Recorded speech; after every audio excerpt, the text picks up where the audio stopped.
What's up, everybody? This is the 85 Trader giving you guys my trades for the day. Today I ended up plus 122 after trading 34 tickets. I started off well and ended up making some bad trades, but ended the day plus 4 after commissions, which is kind of wild. But I'm going to start off with Uber. So I traded Uber today, and let's see here.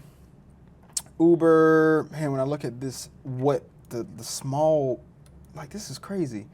So I took Uber for opening range breakup at the open. Dropped in 200 shares at 43.24, added 200 shares on the way up. Then I scaled out, and then I ended up catching it to the short side, or at least I tried to, and ended up stopping out near break even.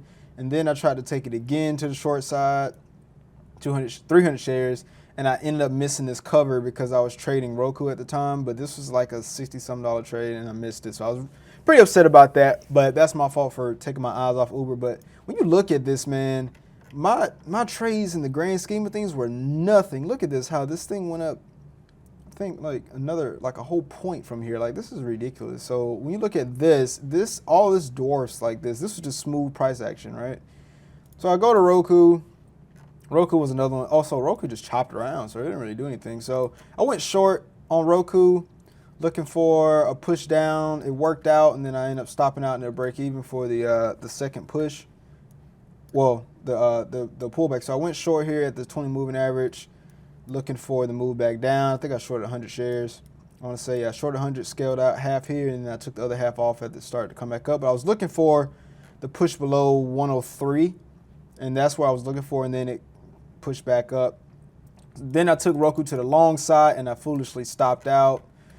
The price action, I didn't get a good entry, obviously, here. When I look at this, my entry should have been more around here. I saw it, and then I wanted to wait for more confirmation, but then it popped up really fast, and I jumped in. I went long 100 shares. Then I could have scaled out here, but then I ended up missing out on this. But this would have been a good trade. But then I took it to the short side. This is when my day started to get kind of rocky. So I took this to the short side, very late entry.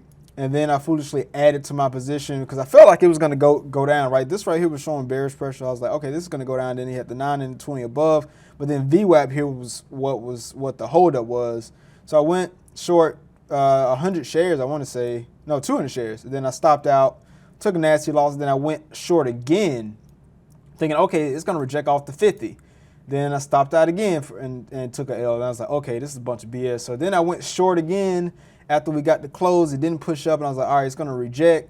I went short again, 100 shares at 104.30, and then I stopped out after it played around. And I was like, man, I don't want this thing to squeeze. And I was already down like 120 on the day at this point, and then I stopped out at 104.40, so I took a $10 loss there, and that's when it finally did make a very significant move that I was looking for.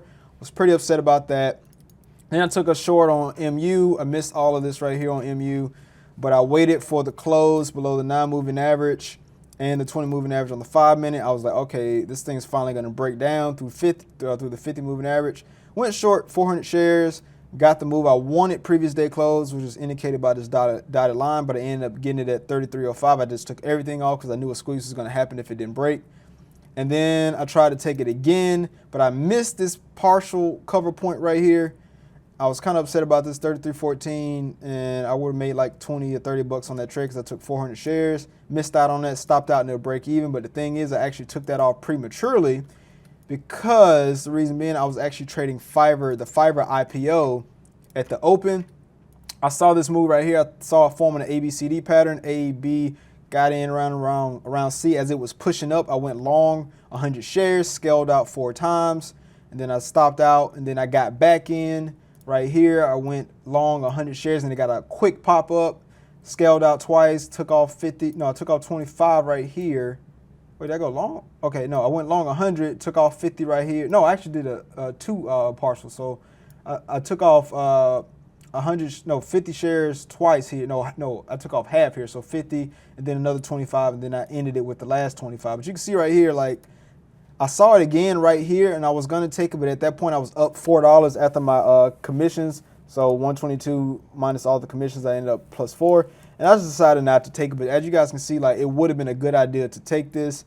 You can see Fiverr was ridiculous throughout the entire day. It was super strong. This would definitely be a good stock to trade overnight or keep it or hold it for a long term, especially since the IPO. But I might jump in on this on another account after it trades a little bit and I can see some indications and some a little bit of chart pattern. But yeah, that's my day, plus 122. Again, after commissions, I'm plus 4, but my account is, the equity curve is still going up. So hopefully I can get this account. I'm trying to get this account to 6,000, this demo account. So that lets me know, like, all right, this strategy works. I just need to keep my, stuff under control and trade well. And I think I should be able to do really well, because I originally tried to get this account to 10,000, but I felt like that was putting too much pressure on me. So I'm trying to go for small wins, 1% of the account, because technically this is 1%, but it just doesn't have the commissions. But we're gonna get there, 1% a day, hopefully, and we're gonna see what we can do. So yeah, that's it. See y'all in the next one.